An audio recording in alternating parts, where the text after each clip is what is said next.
Welcome, good evening, and welcome along to Business Today. I'm Jorum Sonko with Winner and Nakawuki on sign language. A happy new month of December. I hope it has definitely found you in good health and it will leave you in better health by the end of this year. Now, we kick-started off with the World AIDS Day celebrations as Uganda has joined the rest of the world to commemorate the International AIDS Day. His Excellency Yoweri Museveni, President of the country, expressed his sincere appreciation for the thoughtful cash donations.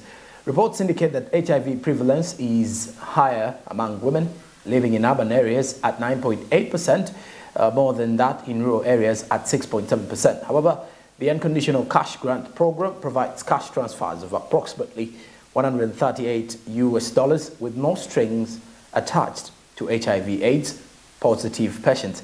Now, the tax of clients are reducing, and it is apparently also causing the reducing of the transmission. Martha Nimsima reports.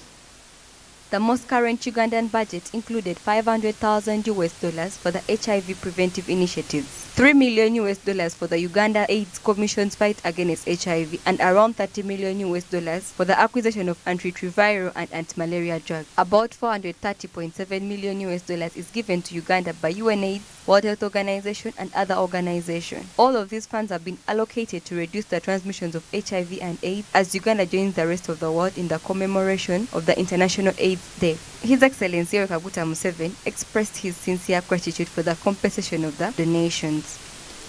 I want to thank the United States government for the support they have been giving to us in the issue of AIDS and other disease control measures. I also thank and as for the sustainable funding, we shall fund. There's no way we can fail to fund our people. There's no way. Yes, there are so many things to do, and as long as the donors are helping us to do some of these health issues, that's welcome. But if they were not able to do that for some reason, then we definitely would suppress other things and fund our people. So it's not really a big worry. It's a worry because it will stretch our resources, but we cannot fail to do it. We shall do it if it becomes necessary. But if the friends can continue supporting, that means we are able to put our other money into other areas and widen the spectrum of intervention. According to the Global Fund, Uganda received approximately $0.94 billion to fight HIV/AIDS in the year 2020-2022. The prevalence of HIV among adults aged 15 to 64 in Uganda is 6.2%, 7.6% among females, and 4.7% among males. This corresponds approximately 1.2 million people aged 15 to 64 living with HIV in Uganda. HIV prevalence is higher among women living in urban areas, 9.8%, than those in rural areas, 6.7%.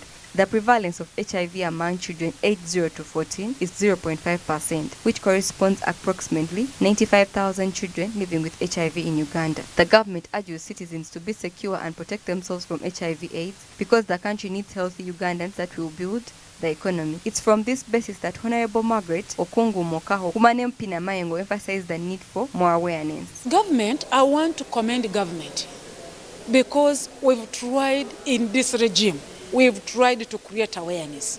The situation is not as it used to be where people used to think it is witchcraft, it is what. At least people are aware, even be it to the children in schools and everywhere. There has been enough awareness across.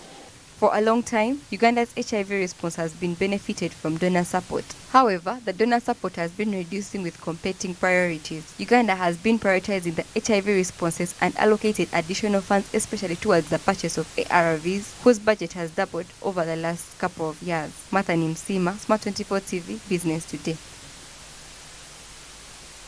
All right, now let's set our eyes on the Finance Committee, which is grilled government over incentives. The Finance Committee members of Parliament have voiced dissatisfaction with the standards by which the government grants tax benefits to investors. The tax incentives are costing the government 11 trillion shillings in lost tax revenue. We have more in this report.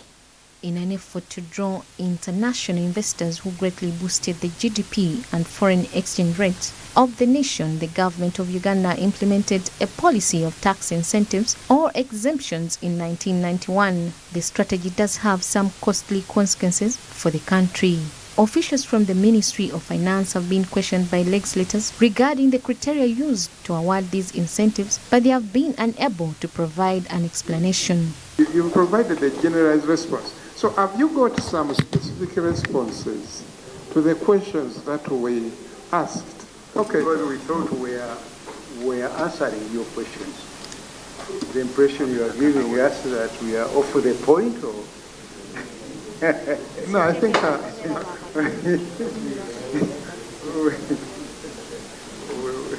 maybe the examiner and the student. okay, can you, Honorable Minister, So what I will do, Mr. Chairman, I have a big technical team here. They can help me to respond to your concerns. Yes. But I'm hearing a lot of theory, when we shall do this, then we shall do this. Isn't it being done? And it is being done to who? Where is that list of people? We consider this five, this is the list, this is what we did then. We gave them, we arrived at these figures because of ABCD. That's what we want to know. However, the officials have admitted their shortcomings in observing the businesses receiving these incentives and have assured the public that a new strategy has been developed to ensure that these firms are rigorously examined to ensure that they adhere to all the instructions given to them. There has been a problem with the tax exemptions, tax incentives in this country.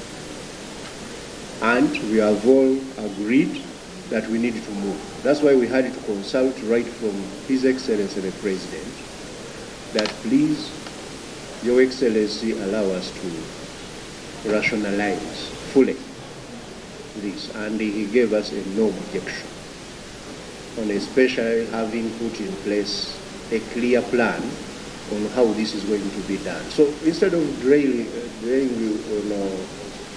on the past, what has been happening and who to blame, because now the institutions, right from my ministry, the URA and other MDAs that are supposed to play UIA and so on in this role, each of us is going to be accountable for ensuring that we get this territory also very well cleaned up, rationalized, and we get value for money in terms of exemptions which are good for attracting investment. They should show the benefit.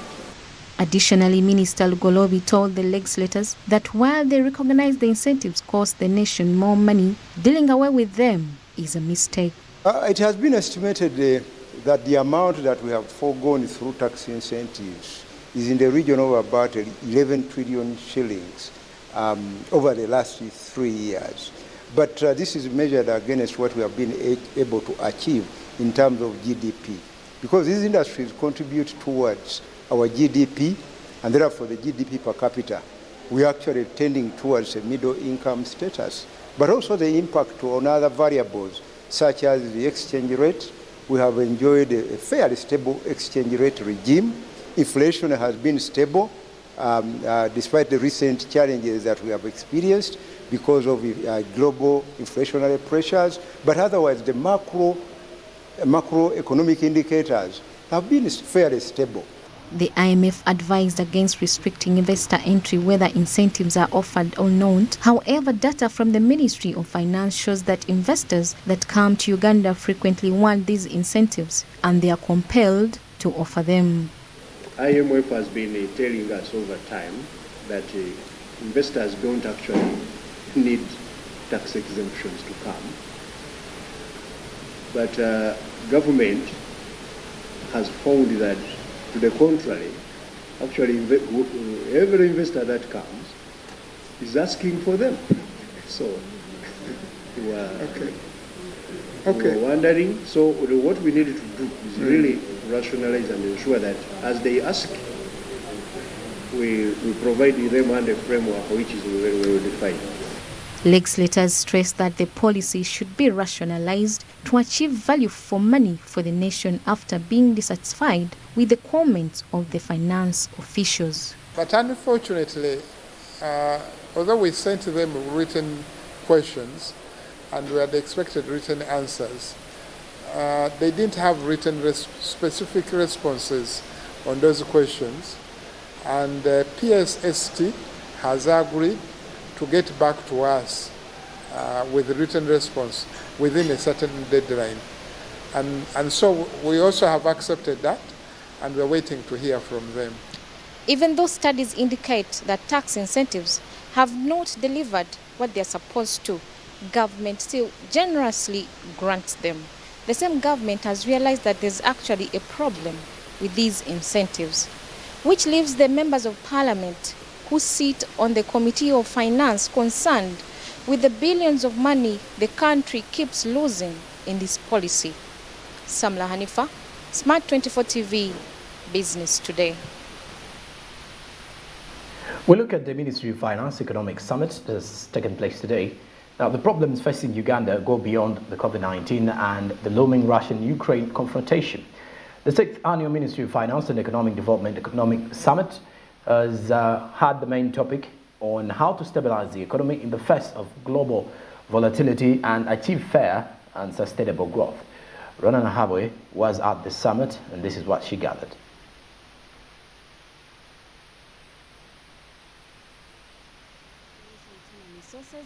Thus, the need to increase concentration on enhancing people's skills and looking at non-tariff barriers in order to increase production. In terms of human resources, so that you appoint a Ugandan because their character is based on this and they are able to do ABCD. We are also looking at non-tariff barriers, especially within the East African community. As a parliament, we are trying to see how best we can work with government to remove all these non-tariff barriers. The Permanent Secretary for Ministry of Finance and Economic Development urges that the economy has remained resilient despite the various trade-offs and it being at crossroads for choosing the most plausible mechanism to keep the economy alive. Number one, promoting growth versus containing supply-side inflation. Should we promote growth or should we first arrest inflation? That's the trade-off we had to make. Number two, fiscal support versus debt sustainability. Allowing more pass-through effect of the international prices to the domestic prices. And number three, credit growth versus financial stability risk, particularly increased non-performing loans. Although we were facing a number of domestic and global shocks from Ukraine and Russia war, climate change effects, and to the now Ebola epidemic. Sarah Birete, a governance expert, says massive administrative costs and corruption cannot stabilize the economy. There is less money borrowed that goes into productivity. If we don't improve citizens' productivity in a deliberate manner, how do we grow exports? If we don't cut down our public expenditure, for example, and budget priorities, because if you take a quick scan through the budget, you look at our expenditures, yes, 29% goes to human development, human capital development, but how about the other costs? What is the cost of our public administration? The number of MPs, that is about 556 MPs. We have 180 local authorities, that's districts and municipalities. We have 81 cabinet ministers. We have more than 122 presidential advisors. We have several MDS that we are trying to rationalize. And all this cost, most of this money is borrowed. Kabayo Stephen, the CEO of Alpha Capital, suggests that to address private sector areas, government can issue promissory notes to those it owes money so that they can present them to the banks and the Uganda Revenue Authority. But if we continue with that imbalance, we will not get out of this. Sort of running around and trying to manage our debt numbers. So, revenue imbalance is a major challenge. According to the World Bank, the outlook for Uganda is now one slower GDP growth with increased vulnerabilities, including household incomes and food security. Rona Nahabwe, SMART24 TV, Business Today. All right, now let's talk matters facilitating access to affordable situations. Now, the biggest barrier to business startup and sustainability is a lack of funding to support their establishment and continuation. The Uganda Registration Service Bureau is training financial institutions on a system known as Simple that will allow businesses to receive loans with straightforward collateral in an effort to bring such services closer to people, particularly those in the informal sector. We have more in this report. It is an electronic register. You don't need to come to your RSB for you to register. You just need to sit in your office, get a laptop, have internet. It can be a desktop. It's not a must. It should be a laptop. A desktop, even a phone these days we can access. To enhance knowledge and awareness about the security interest in movable property registry system, stakeholders that include money lenders, financial institutions, microfinance businesses, and other financial providers regulated by the Uganda Microfinance Regulatory Authority have been empowered on the use of this system with the aim of ensuring financial inclusion, which is in line with the NDP3. Today we had a training for money lenders and Tier 4 non-deposit taking institutions. The reason we are concentrating on these financial providers is so that we allow the businesses that we register to access capital. The biggest problem of most businesses and why most of them go down before their third birthday is because they do not have access to capital. Even when they do, the financial institutions on the other end prefer fixed assets like land and building. Now, the smaller businesses, the MSMEs, do not have those kinds of assets, but they have the option of getting access to capital using the movable property they have. Most of them have machinery, they have stock, they have agricultural products, they have intellectual property that they can use as collateral to access small capital to capitalize their businesses. So we believe by skilling the money lenders to be able to allow those kinds of properties as collateral will enable the smaller businesses to be able to get money. By fostering legitimacy and a sense of trust among members and clients, the Tier 4 Microfinance Institutions and Money Lenders Act makes it easier for the microfinance sector to support social and economic growth. We have licensed over 200 non-deposit taking microfinance institutions. One of the people who benefited from this training, Pascal Niwebiona, thinks that this technique is extremely pertinent to the current difficult economic conditions and will help a lot of people meet both their personal and professional demands. We have had a very wonderful training on this simple technology, which enables us to register our security interests in the various properties that our borrowers may come with. To me, I find it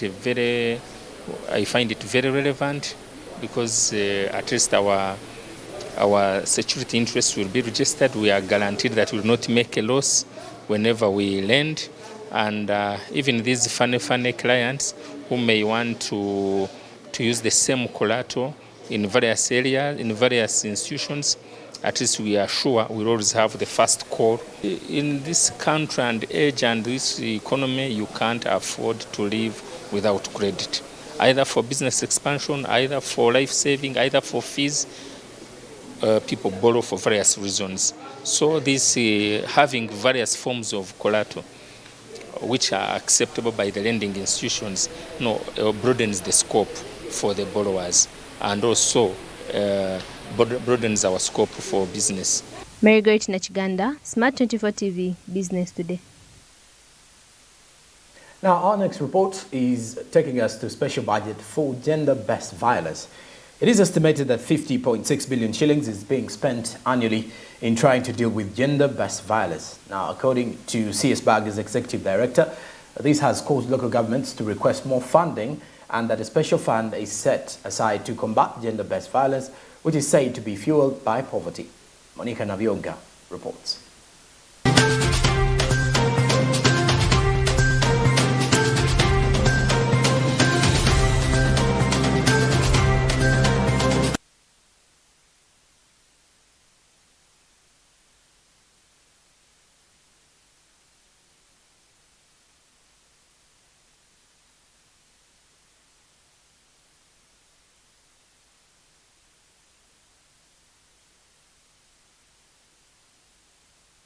Right, a bit of technicalities as we will be working upon that particular report, but we move forward to looking at commercialization of the agricultural processing in the country. For Uganda's agro-processing industry, trade agreements present significant prospects. Now, the government has been encouraged to aid regional agro-businesses in light of the nation's booming entrepreneurial abilities. Now, at a gathering of stakeholders and farmers today, the growing and processing of hibiscus were highlighted. Naame Mutumba with more. I say 5, 4, 3, 2, 1, 0. Hibiscus has not been a traditional crop of Uganda. Hibiscus was mostly in Egypt, Sudan. Long ago, we had a farm raiser here who was Sudanese. He actually brought those seeds. And the reason they landed in Chireka is because the first seeds were planted in Nalia. There's a place called Nalia Magonja, near the river, near Quality Supermarket. That's where it all started. So it is unfortunate it has passed on, but he would have been happy to know how far the hibiscus has gone. The number of growers supplying the raw material to processors has expanded as a result of the rise in hibiscus product consumption. In Tororo, Palisa, Arua, Luweero, Nakaseke, Noya, Gulu and Kasese, more than 400 farmers have been organized. According to Regina Nakayenga, there has been prevailing challenges amongst hibiscus farmers and processors, especially during the harvest season. To solve such challenges, harvester pipes and solar dryers have been introduced to enable deliver clean flowers to processors, which are expected to increase production capacity from the current 5 to 10 tons annually to 36 tons annually. What we have done is to ensure that the production of hibiscus is boosted. What we found out as we were dealing in hibiscus was that most of the farmers don't want to grow hibiscus because they lose it at the time of harvest. Most of the hibiscus grown is not properly harvested because they use the hands, the fingers, and it takes them quite a long time, so that by the time the harvest is midway, nearly the flowers are overgrown. So we introduced the pipes, hibiscus harvesting pipes, to help them do the work easier. Uganda's processed agricultural products also have a high export potential, where the export basket has been shifting to increased value addition, and with new technologies in the agro-processing sector, manufacturers have developed and launched the hibiscus tea bags to ease work for consumers and address market needs among young adult professionals. To some of the patients could not do that because it was difficult to say, take 1 teaspoon. When you scoop a teaspoon, it can be 6 grams. And the sizes of the teaspoons vary. But this time around with the tea bag, that sachet is measured at 2 grams. So a doctor, any person can say, take 1 tea bag times 2 or times 3 according to the needs of the person. Trade agreements offer important opportunities for Uganda's agro-processing industry. With the booming entrepreneurship skills in the country, government has been urged to support local businesses. I really want to be a successful entrepreneur. I don't know many entrepreneurs who did it in a sprint, that you do it and today and tomorrow you are there. Success through entrepreneurship is a marathon. Because when that money is withdrawn, that's the end of your business. You know? You need to be able to go out there onto the street, into the gutters, into the dungeons. That's where the business is. That is what tests you as an entrepreneur, and I want to thank you because you have been there. You are in there. Agro-processing is a key component of Uganda's manufacturing sector. It accounts for almost 70% of total manufacturing output, while manufacturing accounted for approximately 8% of the country's GDP over the last decade. Agro-processing, as a subsector of manufacturing, holds vast potential for inclusive structural transformation. By adding value to small and medium farmers' agricultural produce, agro-processing can help increase revenues from farming production and drive employment growth. Naomi Mtumba, SMART24 TV, Business Today. Let's now look at the relationship between ESG and SDGs. By tackling the major development challenges faced by people in Uganda and around the world, the United Nations and its partners in Uganda strive towards achieving environmental, social and governance goals, the ESG. Today, we now look at the country's implementation status and try to understand why these ESG-aligned targets are important. We have more in this report. The phrase environmental, social and governance, ESG, refers to a company's corporate financial interests, which primarily center on ethical and sustainable outcomes. Capital markets use ESG to evaluate organizations and determine future financial performance. It brings awareness to different climate issues that are occurring and encourages businesses to adopt practices and policies that are better for the environment. Sustainable development presupposes that there is significant and also long-term development and growth. Sustainable development presupposes that there is acceleration and consolidation and also expansion of gains in the business and industry world. So there is sustainable development. There is value being created every day and all the time and everywhere. The roles that we play to maintain loyalty and duty of care among the people. What are the policies that we put in place to make sure that we have got an organized way in which to create sustainable development? So there's transparency in communication. There's a lot of information available and data to everybody. That's governance. There's also a degree of etiquette and good manners and also caring for each other, connecting with other people and so on, especially using technology. Environmental and social responsibility means the company's commitment to taking part in sustainable economic development in order to improve the quality of life and environment. Where are we standing in regard to taking care of the social aspect? A simple thing. Let's even just start with ourselves back in your home. Have we asked ourselves whether the households that we have, are we paying them the minimum wage they're supposed to be paid? Because this is someone who takes care of your home, which has a lot. This is someone who looks after your children, but are you paying them what they desire to be paid? Hence the S in the ESG. We look at the environment, we talk about Mother Earth.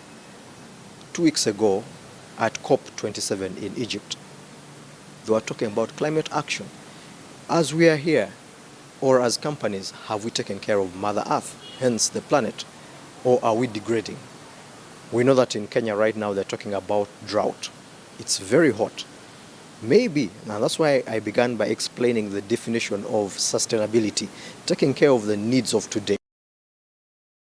Environmental, social and governance, ESG, and Sustainable Development Goals, SDG, share a lot in common, but the major aim of the two projects is to have a better world that is economically, socially, and politically stable. Systems, life on land. You are looking at the trees, forest, animals, birds, etc., living in all these land and so of course. And then life underwater. You have the water, you have the fish and the other organisms which live in water. And all of them must coexist. So that's environment. And it's touched and it's included in the SDG goals I have talked about. Then you have social. Social transformation we usually talk about includes goal number 1, elimination of poverty. The elimination of hunger is goal number 2.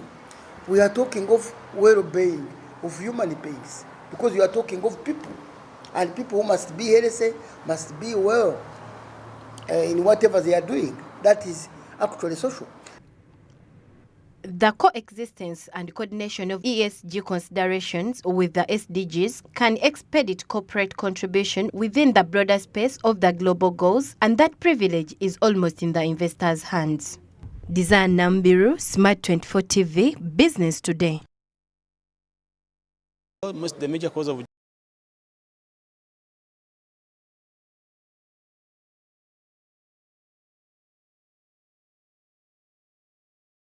according to CS Bag's executive director. This has caused local governments to request more funding, and that a special fund is set aside to combat gender-based violence, which is said to be fueled by poverty. Monica Nabionga reports. Almost the major cause of gender-based violence is around poverty. There is no money in the houses. People fight for property, spoons and forks and everything, but we think that if we deal with broad poverty, definitely these cases are likely to reduce. He urged the government to put in a lot of effort, particularly in influencing people's attitudes, because problems can always be resolved without hurting anyone. Mindsets change. Children don't go to school, not because there are no schools, but children feel that children can do other things instead of going to school.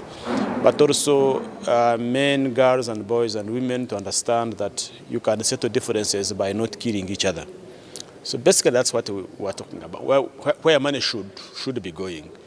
Mukunda contends that despite the nation's debt reaching $80 trillion, money to prevent gender-based violence should be taken into consideration by the government. Yes, the money is not enough, but I think it's a question of situating ourselves and ensuring that we can be able to have an idea very well packaged and sellable politically. And if we cannot do that, I can tell you, even if we have the best idea, it's not going to be funded. So ensuring that we package our messages very well. One of the things I have recommended, for example, is that right now we have the National Budget Framework paper. Do we have these gender-based violence issues in the National Budget Framework paper? Do we have a national plan of action for the GBV, which we can all ensure that it is in the budget? So these are some of the critical elements that we need to be able to look at. However, other district leaders have also added their voices, saying that gender-based violence needs a separate budget. It is not that it is the local governments that are going to raise the resources. What government needs from us as local government leaders is to ensure that we have a code to that effect that is tagged to GBV. And of course you are aware that we are interdependent on government for us to get resources to implement some of these activities. We get money from government. So they just want us as leaders to drive tagging to GBV such that government can plan in advance for the activities of fighting against GBV. This is a very critical matter in our country. And for Karenga district, we do not have a specific budget coming directly from government. Actually, what is there is little. Much of the help we get for GBV is coming from our partners. I know that we have a challenge of funding, but from the little that we have, the government has, they should be able to give us some money at districts, to community-based services departments, who should be able to sensitize the communities together with the political leaders about gender-based violence, such that it is stopped.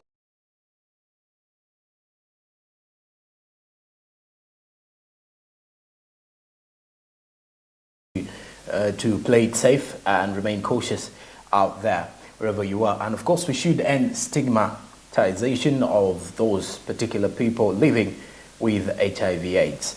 I'm Jorum Sonko with Winnipeg and Nakawuki on Sign Language. We're coming to you live from Plot 42 Nile Avenue. Many thanks for being part of Business Today. It's a new month and we definitely want to wish you a happy one. By the time the year comes to an end, may you achieve some of those particular goals that you put aside before the year started, this particular one. Okay, have yourselves a blessed night. Till tomorrow, good evening.